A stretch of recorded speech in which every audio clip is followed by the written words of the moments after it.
Dear Pats Nation, it's just about time. Yeah, we're back. You know it's Dear Pats Nation, nation, nation. Yeah, yeah, it's Dear Pats Nation, nation, nation. Come on. Yeah, it's Dear Pats Nation. And the show starts in 3, 2, 1, go. Hey, hello. We are back. It's Dear Pats Nation. It's your boy, Toronto's pride and joy, Ray Rout. And that is Boston's resident angry nerd, producer Mike. Welcome to Dear Pats Nation. Game day, Mike. Game day, Michael. The Patriots play today. Woo! Of course, they're going to play the New York Giants. So why don't we start right there? Let's do it. The New England Patriots are facing the New York Giant football team. That's what they call it, right? What do they call it? Like something like that. The Giants of New York football, something like that. I'm going to jump right into it. New York Football Giants. That's New York Football Giants. That's it. So listen, the Giants' run defense is one of the worst in the NFL. The Giants' offense relies on their run game. The Patriots got a great run game, and the Patriots' run defense is one of the best in the NFL. The Patriots have the 7th most offensive yards this year. The Giants have led up the 2nd or 3rd most yards, or ranked 30th in the NFL. The Patriots have scored the 5th most points this year, and the Giants have led up the 30th most points. By all circumstances, the New England Patriots should win this game. But let me throw it to you. Do the Patriots win this game? I think they do. But as always, I am the eternal pessimist, so I think it's going to be a tough game. The offensive line is kind of in tatters tonight, so we'll see what happens. Do you just run the ball to the outside? Which they don't do. Well, then run it. If you're going to run it up the middle, run it to the right side of the line. Okay. But no, I'm asking you. Is that what you do tonight? I mean, I would always run the ball to the outside. You know, this is one of my pet peeves with Josh McDaniels, is constantly running it directly into either the left guard. Yeah, exactly this. The left guard or the left tackle's anus directly. So, we'll see. I hope... yeah, that's my head exploding. Wait for it. 3, 2, 1. And yeah, That's what I thought of your analogy of anus running. Yeah, I mean, that's what they do. But hopefully Travion Henderson has a big game. Ramondre Stevenson, 1 week removed from that toe injury, hopefully is a little better. So, yeah. Yeah, I don't see a reason outside of the left side of the line being a little beat up that the Patriots lose this game. Listen, if there was a game they should have lost, it probably should have been last week. Yeah. And they didn't. So I have full faith in them this week. And I think they saw what happened yesterday with Buffalo. They know that they control the AFC. They control the AFC East. Everything is in the Patriots' hands. You've got tough games against the Bills coming up, tough games against the Ravens coming up. You can't afford to lose a game like this. We're now at that point of the season where the Patriots are in a point where they can't afford to lose a game like this because you have those tough games. You want to build yourself some cushion so you can lose to the Ravens, so you can lose to the Bills and still control the AFC East. I don't know if they can control the entire AFC by dropping any of those games, but at least they know they can control the East. You lose today, both those games, at least one of those 2 games, become must-win games. With the Jets still on the docket, with the Dolphins who are starting to play spoiler a little bit on the docket. Originally, we looked at this game and we're like, hey, if there was a game the Patriots were going to lose, it was going to be to the Giants, right? A game they could lose. I think ultimately now it's a game they can't lose. Yeah, and as good as the Giants' defense and pass rush is, and now given I know Will Campbell wasn't hurt in that game, obviously, but I feel like the combination of the Falcons and Browns that they've played, like all those defenses seem a little bit better, so they should be able to adapt and overcome in this game. I think what would really Drake May would need to have a night like last week, and I just don't see that. I think he's going to be dialed in. You're not going to see that 2 weeks in a row where he's just flat-footed coming out. Well, and Vegas has faith in the Patriots too. They've got them as a 7-point favorite going into as Yeah, of what we're an hour away, an hour and 5 minutes away from kickoff, and they're a 7-point favorite. So I mean, I think that Vegas is doing it. But let's talk a little bit about those injuries. Will Campbell, sure. Jared Wilson. Do we know, is Tonga and Landry, are they playing tonight? Because they were on the do not practice. They were questionable as of this afternoon, and Garrett Bradbury landed there because of illness as well. So that's another offensive line injury potentially looming there. But I think I didn't hear about them being out. So the roster should be up now by this point. Usually they talk about the 53. I'm just going to look that up as you talk, but let's talk a little bit about those injuries. Are you concerned? I know we talked a little bit about it last week, but are you concerned going down the stretch now that we got a little bit of light in what's happening with those injuries with the Patriots? As long as anything doesn't get worse, like as long as we don't see more compounding injuries to like these secondary guys on the offensive line, I think they'll be all right. Their backups are serviceable. It's when you start getting to your third and fourth string guys, I'd be like, oof, So I have bad news. Oh boy.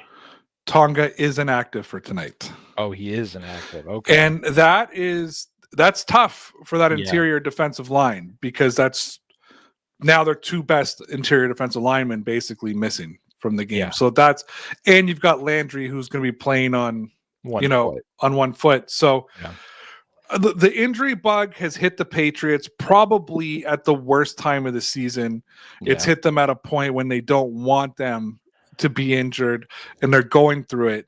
Now, for all intents and purposes, Will Campbell should be back by the postseason. I think Tonga's probably back next week. Jared Wilson, he's on the IR. He's just inactive. He could be back by next week or the week after. And I think actually after this week they got the bye, right? Yeah, so they have the bye next week, so they'll have a good week to kind of rest and. So at the very least, you get maybe Wilson back the next game. Yeah, Wilson back. Hopefully Harold Landry can get over a little bit of what's dogging him, although I feel like that's going to be a guy that we see had like some off-season surgery at some point in let's call it March for something that wasn't disclosed at this point. And Campbell has not missed a game yet. This will be game number 1 for him, which means he will be eligible to come off the roster. I'm pulling up the schedule right now. Yep. Because the bye does not count as a week on the IR. So I think if you look, they can come back at the Jets. The Giants, Bills, Ravens. No, the Jets will be the 4th week. Okay, so Milton Williams should be able to come back that week. So they'll have Campbell back January 4th against the Dolphins, which having Will Campbell back January 4th against the Dolphins, that game could mean everything when it comes to seeding for the Patriots, because as we speak today, I believe, if I'm not incorrect, the New England Patriots are in first, correct? They are. No, Denver's moved back ahead of them. Technically, yep. Yeah, so you need Denver to, but if the Patriots win tonight, they move back ahead. But I think that as of the moment, Denver has all the tiebreakers on them, so they need the Broncos to drop a game somewhere. Yeah, the end of their schedule is on paper is tougher than the Patriots, right? That's the thing we've heard this whole season. So if you go through it, they do have some tough games left. And if the Patriots take care of business here, I honestly think your toughest game left is going to be Buffalo. The Ravens, I don't know if you watched any of that game the other night. Lamar just doesn't look right. I'm not saying he couldn't get healthy between now and 2 weeks, but that's my concern, is that there's enough time for Lamar to become Lamar again. Yeah. So the Chiefs kingdom is absolutely melting down right now. Oh, boy. Like they are in a free fall meltdown. This is like they are a team that I think they're 6-6 now on the year. They lost on Thanksgiving. Mm-hmm. They're a team that's been to 4 Super Bowls in 5 years or something like that. Like they've been there a lot. I've seen Kansas City Chiefs fans calling to fire Andy Reid. I want to read you a tweet, Mike, that I saw. It's Gandalf Staff, great name. He is a Kansas City Chiefs fan. He wrote one of the funniest posts I've ever seen. It goes, "Oh boy, my fixes for the offseason: fire Spags, fire Nagy, fire Taub, fire Brett Veach. Give Andy the option to either, number 1, retire, number 2, hire a brand new OC and relinquish all control to him. If he refuses both options, fire him. Trade away or cut most of Brad Veach's god-awful second contracts, Bolton, Gray, Taylor, etc. Throw huge money at either Mike Hackey or Matt LaFleur to become the head coach. Convert to play action, run heavy offense from under center. Get rid of the RPO nonsense and commit to running the football. Oh, major changes need to happen to this team. They've gotten complacent since 2020 and have been relying on the brilliance of John Dorsey's Hall of Fame draft picks to pick up the slack. Mike, I want everybody in Pats Nation to be clear. This is what you all sounded like during the dynasty.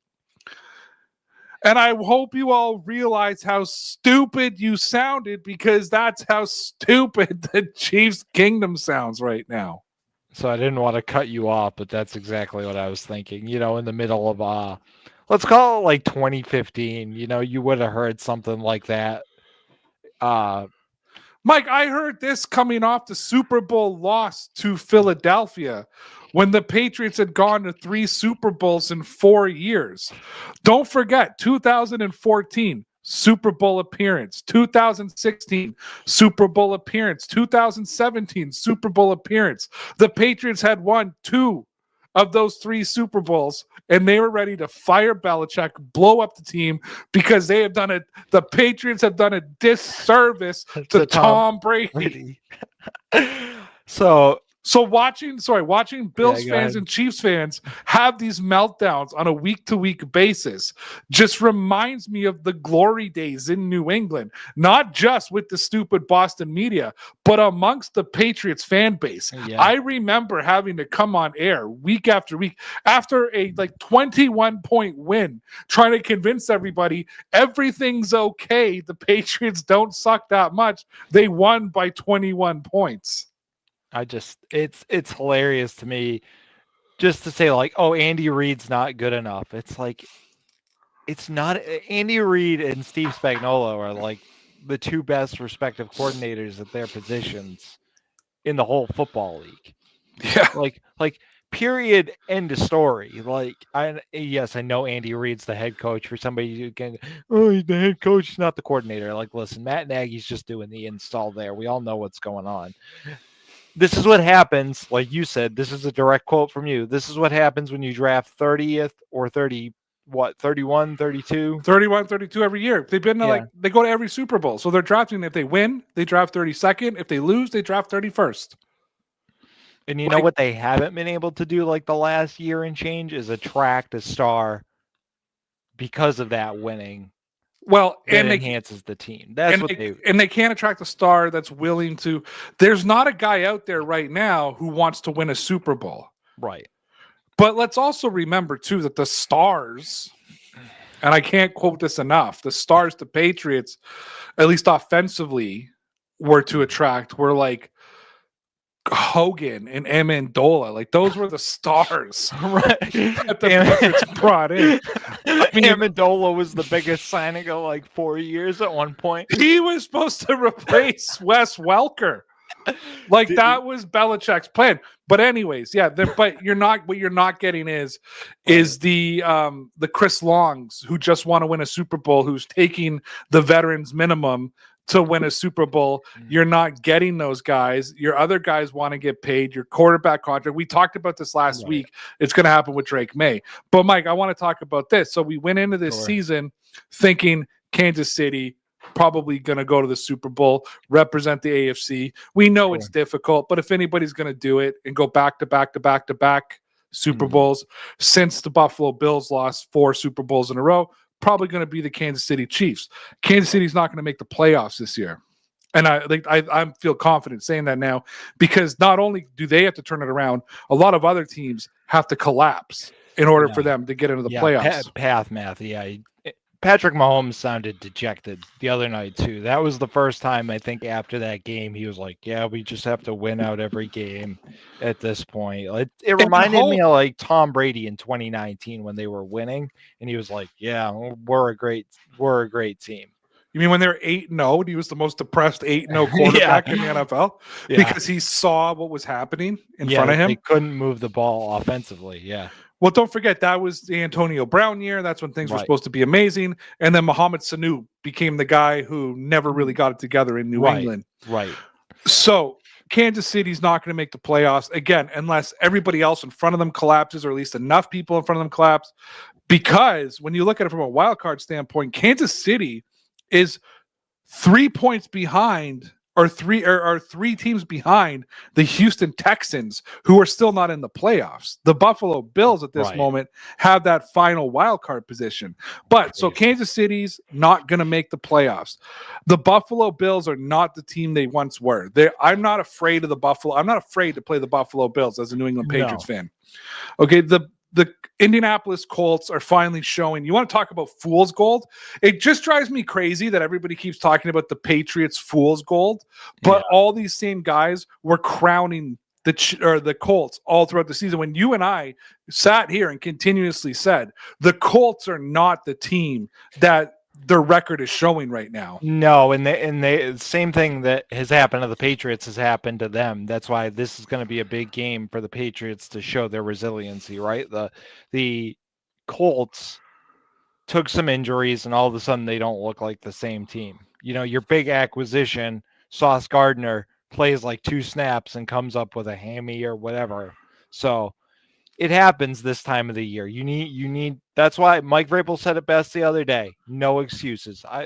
Everybody has injuries. Everybody has bumps and bruises. This is next man up territory. Right. This is the part of the season that next man up becomes that much more important. Right. So anyways, I go through all these teams. Jacksonville's now taking over the South. Denver's still reigning over the AFC West. Nobody predicted that going into this season. No. It was going to be the Chiefs or the Chargers. The Chargers, of course, sitting in second. New England sitting on top. They could be atop of the AFC with a win today. Yep. My question is to you, Mike, looking at the AFC, looking at the NFC, you know, the Eagles don't scare me. The Bears don't scare me. Tampa Bay doesn't. We beat Tampa Bay, or the Patriots beat Tampa Bay, don't scare me. The Rams look okay, but they have the same record as Seattle. Is there anybody in the NFL that you fear right now if you're the Patriots? I mean, I would say, like, theoretically, like, if healthy, I could say that for every team, right? But, like, no fear, like, absolutely, like, stone cold wouldn't give the Patriots a chance if they played them. Absolutely not.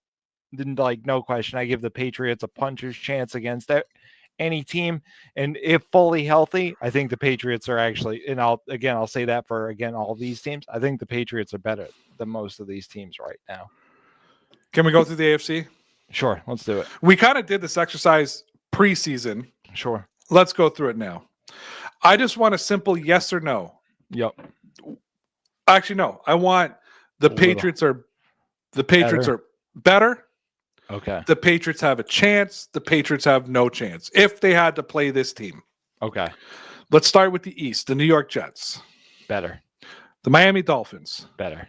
The Buffalo Bills. 50-50 chance. So they have a chance. Baltimore Ravens. Chance. Pittsburgh Steelers. Better. Cincinnati Bengals. Better. Cleveland Browns. Better. Jacksonville Jaguars. Better. The Indianapolis effing Colts. Better. Houston Texans. Chance. That defense scares me. Tennessee Titans. Better. Denver Broncos. Better. Chargers. Better. the Kansas City Chiefs, Better. and the already eliminated Las Vegas Raiders. Better. So you gave two teams a punching chance against the Patriots and called the Patriots better than every other team in the AFC. I think if maybe the Broncos, I would say a chance. If I have to give Houston a chance, I have to say Denver has a chance, just because those defenses are so oppressive. But I'm not afraid of their offenses. So I don't think Denver saw an offense like New England. No. And I think if healthy against Indy, I think the Patriots have clogged the run game up enough all season that Jonathan Taylor won't be able to do anything. So, and then you're relying on Daniel Jones to be your quarterback. Right. And then you have, Carlton Davis came on last week. Hopefully we start to see that light a fire under Christian Gonzalez where he plays a little better. And then it's like, good luck passing against those two and Marcus Jones. Let's talk about a former New England Patriot rejoining the AFC East. Mm-hmm. The Buffalo Bills, who desperately needed somebody to stretch the field, bring in Brandon Cook. Mm-hmm. Cook or Cooks? Cooks. Brings in Brandon Cooks. Yep. I'm going to set that whole thing up again so when it clips, it sounds better. So there's a former New England Patriots returning to the AFC East. The Buffalo Bills desperately needed somebody to stretch the field. They brought in Brandon Cooks. Mm-hmm. Old man Brandon Cooks. Brandon Cooks, if you remember, was knocked out during the Super Bowl for the New England Patriots in the 2017 season. We are in 2025 at this point. Yep. So, Mike, I want to ask you, this Patriots hand-me-down that the Buffalo Bills have signed, his last Super Bowl appearance was when the Patriots beat his team in the Super Bowl, when the Patriots beat the Rams. Mm-hmm. What is going to be the impact of Cooks for the Bills, and does that make them a better team? I mean, it does make them slightly better. I think he's gonna kind of be like a Phillip Dorsett. I think Josh Allen is probably going to take a shot or two to him a quarter. So, he might get anywhere from 4 to 6 looks a game, 4 to 8 looks, and he might try to get that deep ball to him. So he had one catch for 13 yards in his debut against the Steelers. Yep. I don't think you could really ask for anything else. No, especially being new to the team. So they beat the Steelers. Mm-hmm. Obviously, the star of that game is James Cook. Yeah. Josh Allen goes 15 for 23 for 123 yards, an interception, and a touchdown. Steelers defense isn't that good. No, it's not that good. And actually, I'm going to kind of edit your statement here. I think the star of that game was the Steelers offense, in the sense that they are so incompetent, and it showed on TV, that Josh Allen could really have a bad day and it didn't show. That Steelers offense is terrible. Should they have started Mason Rudolph? I don't think it would have made a difference, but maybe you would have had one more touchdown or field goal or something. I don't know. That offense looks lost. It reminds me of like the Matt Patricia offense. In 2019, there was a 6'4", 229 pound wide receiver available in the draft. His name was DK Metcalf. Instead, the Patriots took N'Keal Harry. All I heard for years following is that the Patriots could have signed DK. They could have drafted DK. DK went 3 catches for 32 yards. If you don't have quality, it doesn't matter who the receiver is. Correct, Michael? Correct. We've seen it before. Thank you for your contributions to that conversation. Well, so I'm just, you know me, I was on this train in the offseason. Give him Drake May. Give DK Metcalf Drake May as a quarterback.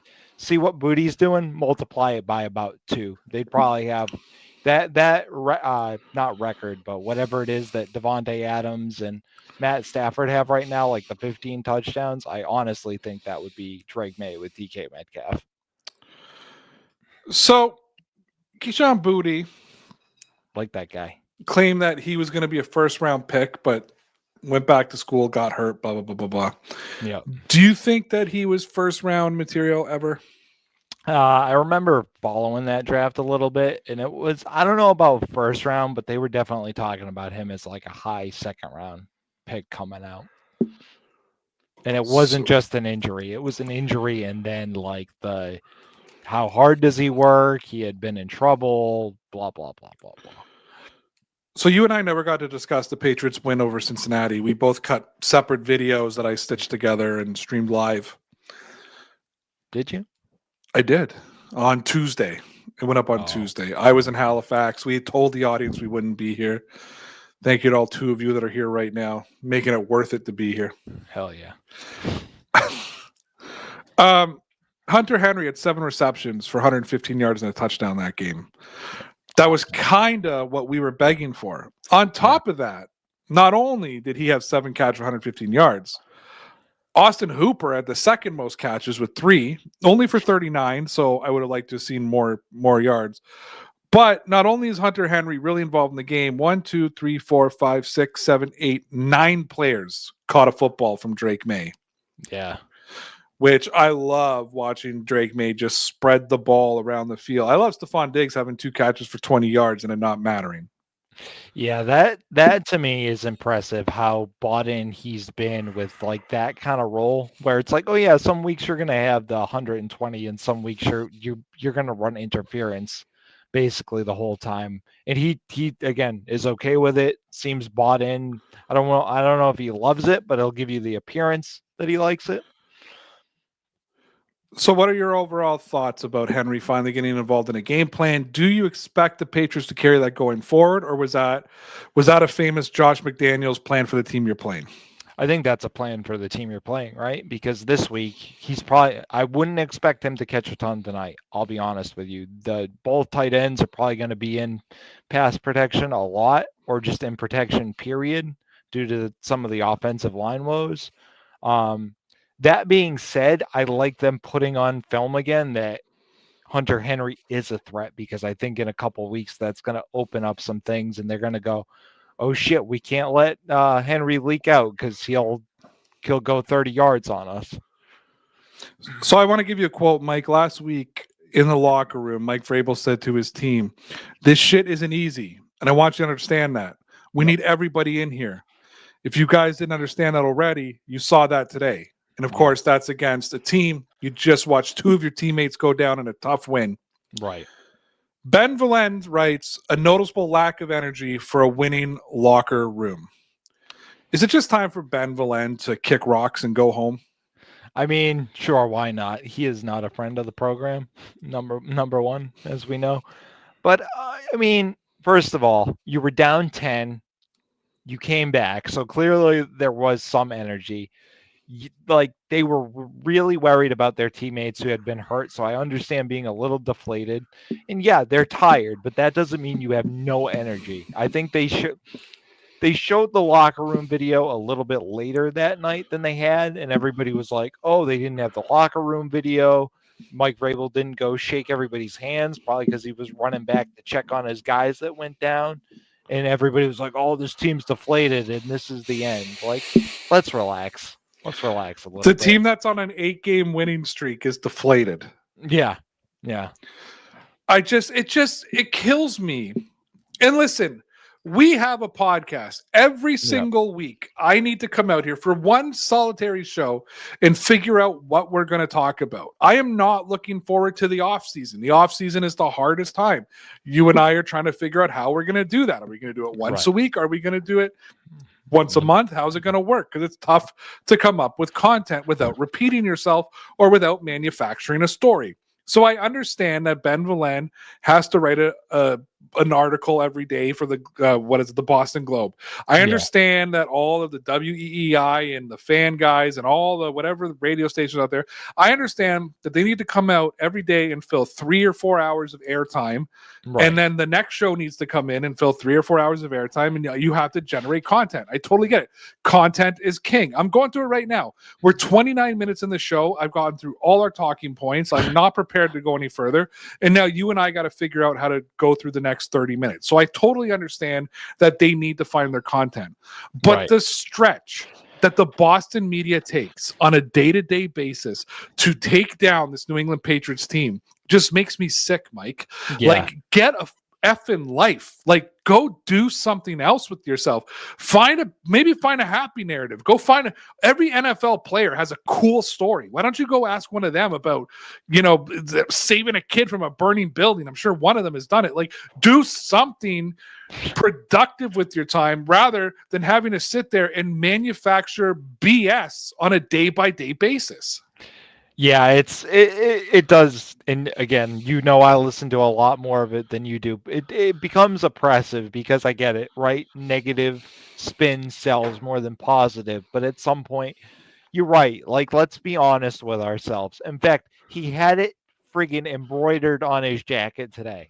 Mike Vrabel had no naps embroidered on his jacket because what did he say in the locker room last week? We took a nap. Okay? We took a nap. We're not going to do that again. That's the coach we have here. This is the guy, okay, that coached a team of basically second and third string guys to almost an AFC championship game. Tennessee was decimated that year, and he still had guys playing for him. This is the guy, okay, that's now coaching your team. Could the Patriots lose tonight? Yeah. Could they lose any game the rest of the way? Sure. But I don't think it's going to be for a lack of energy. There's probably going to be mistakes. It happens every week. You see teams that aren't supposed to win. Teams that aren't supposed to lose. That's why you play the effing game. That's why the Carolina Panthers beat the freaking Chargers yesterday. Okay. Or I'm sorry, the Rams, and no one gave them a shot at it. Okay. Where was the money in that game? Oh, I like a fired up Mike. Sorry, I feel like I didn't give you enough energy. The coffee's out now, so Well, yeah, I mean, I served up a couple of things on a platter, and you're just like, yeah, I agree with you. Yeah. And I was like, perfect. Thank you for being here. Colts fans are blaming the referees for yesterday's loss. Of course they are. I would too. They got jobbed, but you know what? You still didn't play good. It's like did you watch any of that Commanders game last night? The Commanders or the Colts? The Commanders game. No, I didn't. So this is kind of a rant. I was going to go on a little bit. Oh, go ahead. When the play-by-play referee, yeah, let's do this, says multiple times on the broadcast, the crew on the field got it wrong multiple times in multiple games.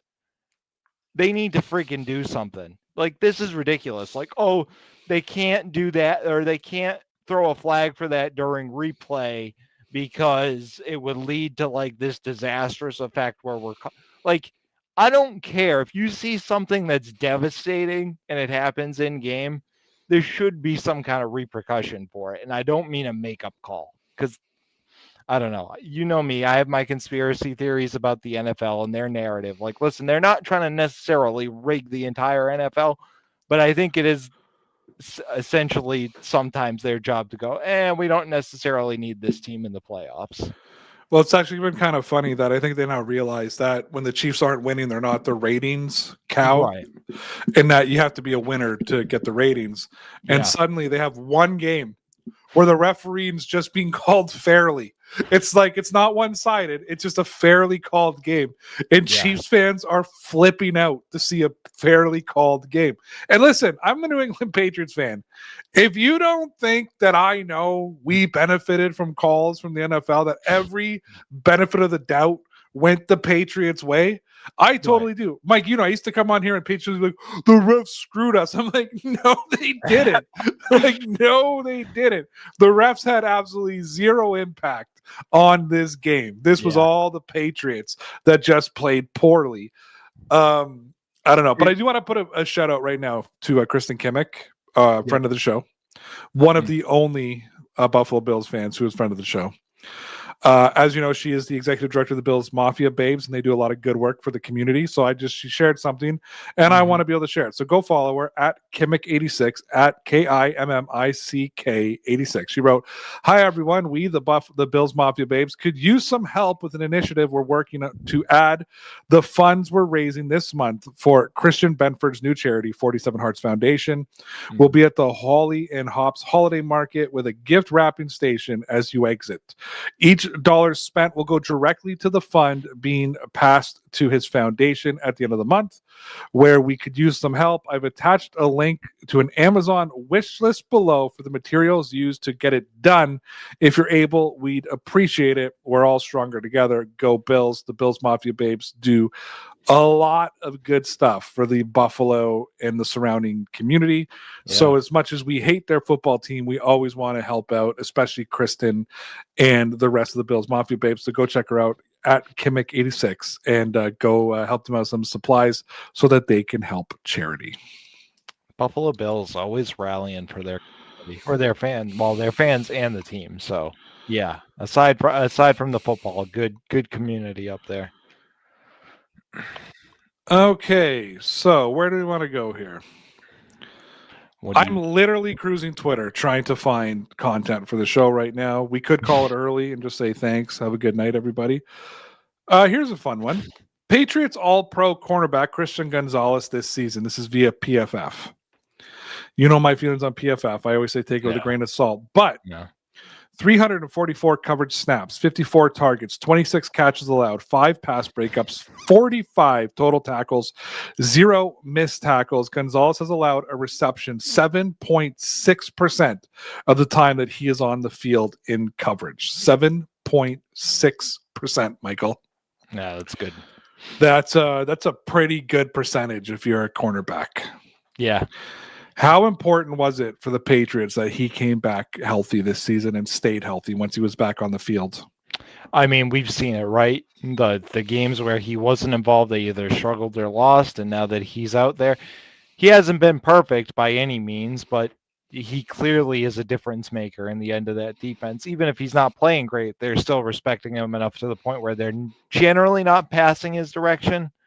Now he's let up some passes to some kind of no names the last couple of weeks, which is a little frightening. But listen, his iconic play, at least so far this season, to me, is icing one of, I think it's Josh Allen's last plays in that Buffalo game by just basically housing the dude and throwing him on the ground.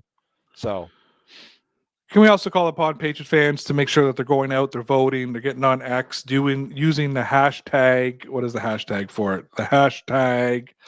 Come on, Ray. The hashtag Pro Bowl vote, and let's get some Patriots into the Pro Bowl.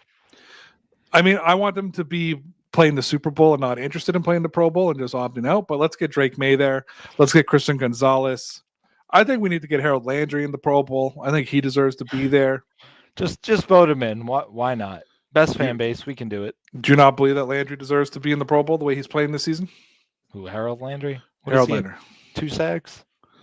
Yeah, but he's doing a lot more. He's very disruptive. I think if Milton Williams hadn't gotten hurt, he could have been. I don't know about Harold Landry stacked up against some of those pass rushers. Drake May leads, I know, as of today in the Pro Bowl voting that has been cast. Or MVP voting, sorry. I was going to say, I'll tell you what, with what happened yesterday with the Rams, Drake May is right, because a couple of weeks ago we talked about Drake May being out of the conversation.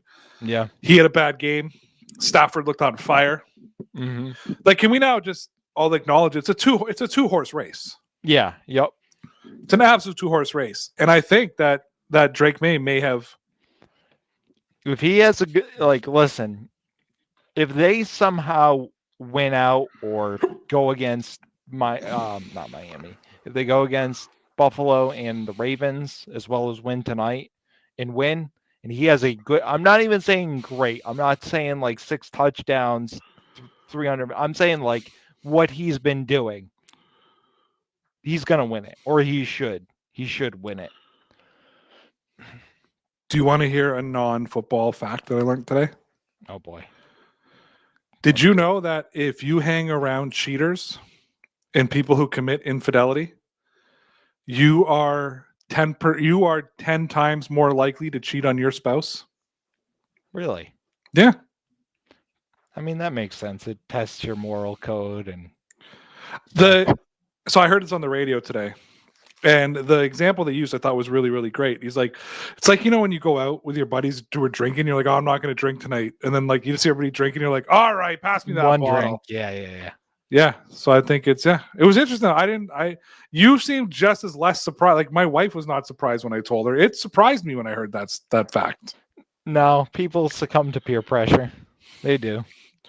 But should there peer pressure to cheat?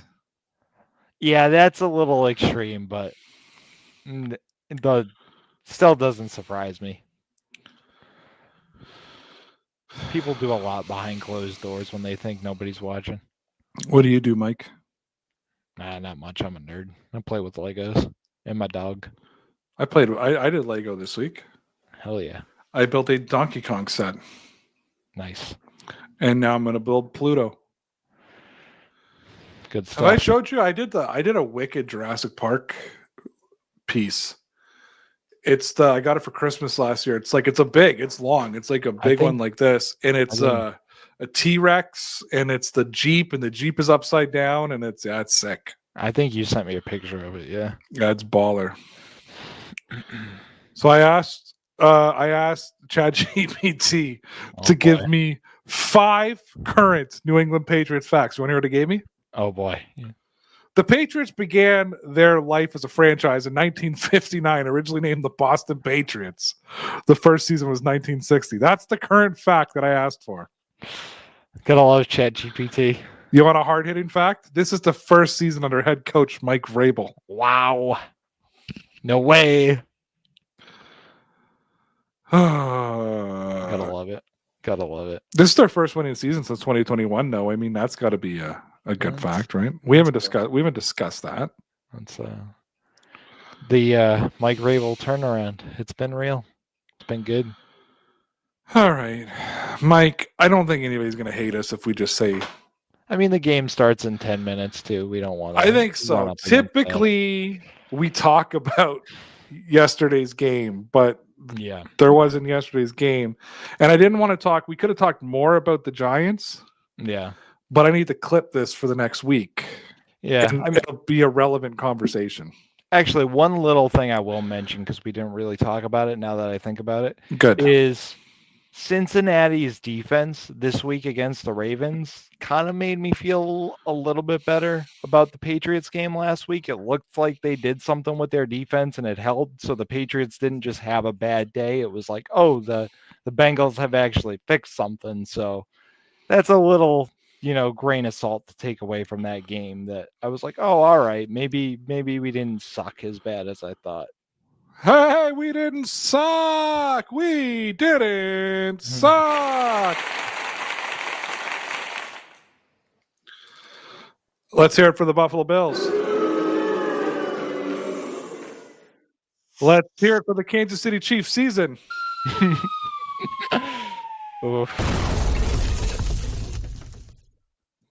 Was Tom Brady ever statistically eliminated from the playoffs when he played? As a starter? No. He never missed the playoffs. Oh, you want to hear what here's the new GOAT argument. This is my argument, actually, my actual argument. You want to hear it? Ready. This, when people ask me who's the GOAT, I say Patrick Mahomes because Boing. Man, he will forever be immortalized by Chiefs Kingdom for throwing an incomplete pass in the Super Bowl. Dude, like there was like artists out there who painted that picture of him diving across the field. And I'm like, the ball went 10 feet over his receiver's head and almost got intercepted. Like, you know why it looked like he's the only one who did that? Because no other quarterback is like, I'm just going to dive and throw the ball 10 feet away for no reason. Can I tell you another one that I really hate? Well, if T4 didn't line up off sides, like if I had one, yeah, he did. And every time, like, I could name 3 more Super Bowls the Patriots would have if one thing didn't happen. If they would have called a holding call against Richard Seymour, the Patriots are undefeated. Yeah. So I don't want Richard Seymour was held. I don't want to hear that one. And like Eli Manning had lost progress. He should have been called for a sack. There was 2 separate plays that should have blown the whistle, and Tyree not make that stupid catch. Yeah. that turned into the worst catch in Patriots history. Yeah, I just Do you hear us whining about it no, anymore? no. Maybe 2 years after the fact we were, but Yeah, maybe 5 years after the fact, but anymore, it's no.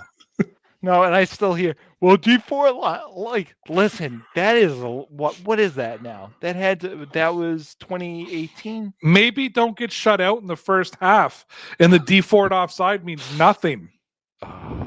Just You were lucky to get that interception. You were lucky the Patriots stupidly threw the football the way they did to give an interception. Otherwise, that game's 21-0 in the third quarter. how about don't let Tom Brady convert 3 third downs in a row? Why don't you cover Julian Edelman?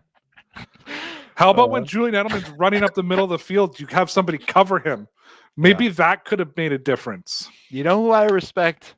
Atlanta fans. When's the last time you heard something from Atlanta? Dude, they just anytime they hear like the 28-3, they're just like, yep. Yeah.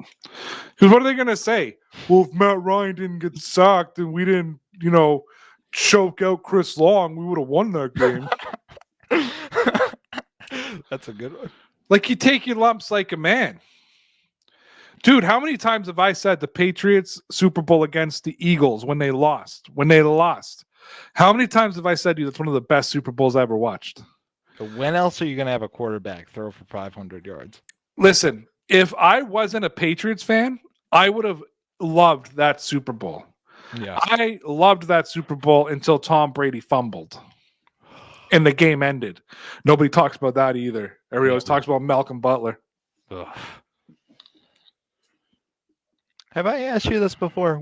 If you had to give up one Super Bowl to get one back? Well, I know which one it would be. The undefeated season, clearly. Right. But which one would you give up?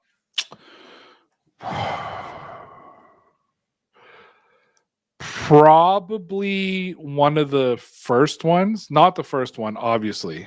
No. Like, I'm not going to, you know what I mean? Like, I'm not going to give up the Rams Super Bowl.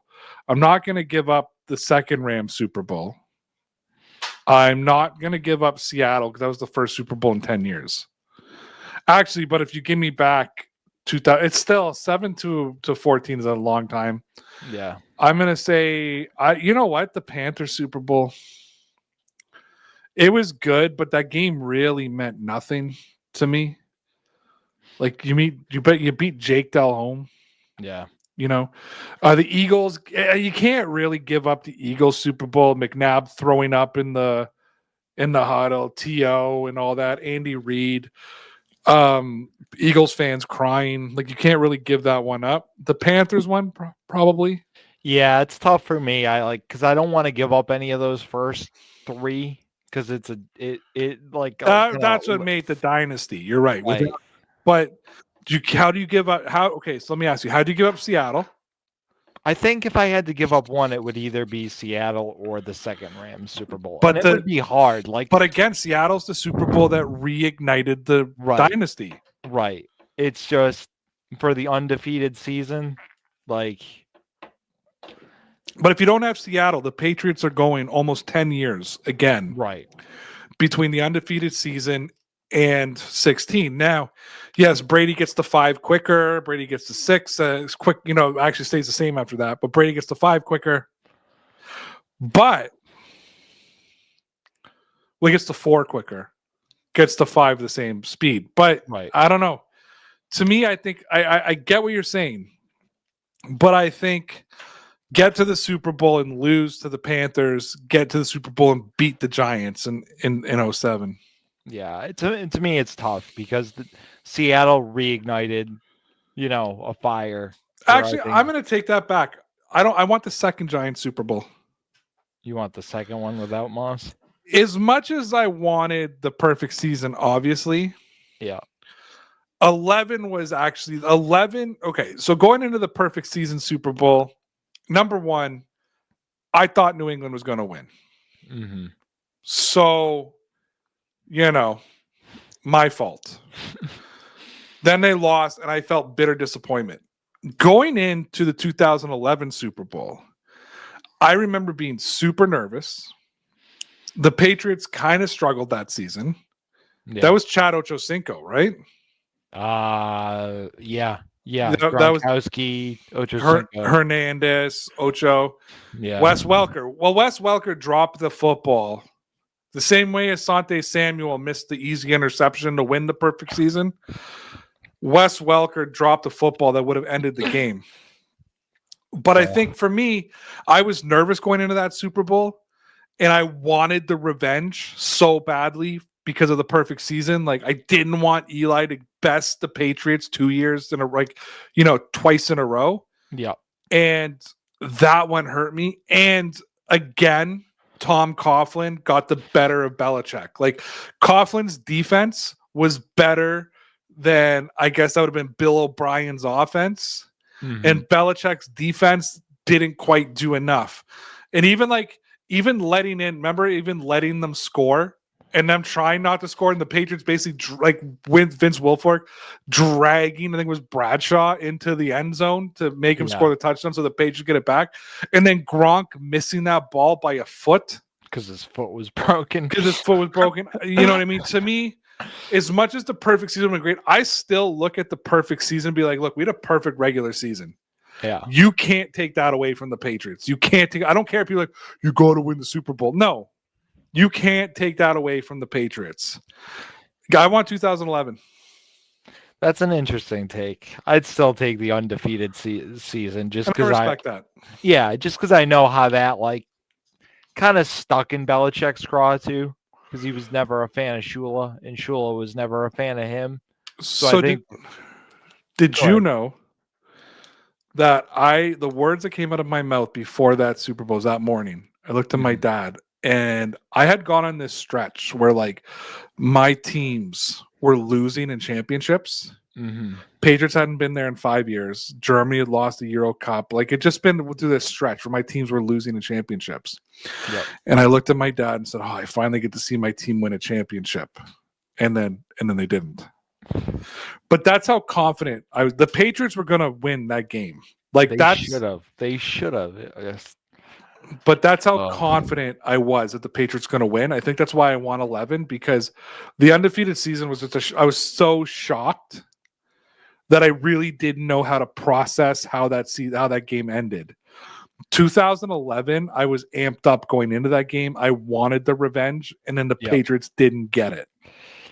Yeah, that's a good point if you look at it that way. I just look at not that this franchise or this team needs that record to be immortalized. Can I paraphrase for you, or can I guess and tell me if I'm right? Yeah. I'm looking at it from my personal feelings in the moment. You're looking at it so you could sit here right now and say the Patriots are the only 19-0 team ever in the NFL. Yeah, I think that's it for me. And I was younger. I just remember both of those. Again, and you use this as a great way to put it for your kids. Now, obviously, I'm not as young as them, but to me, the Patriots got beat in the yearly Patriots Super Bowl Invitational. They can't lose in their game, and that's why it was such a letdown to me. We don't get here to lose. I'm pretty sure that my daughter was 15 or 14 years old the first time the Patriots didn't go to the AFC Championship game, and she didn't know. It was didn't get it right. Yeah, it was her birthright at that point.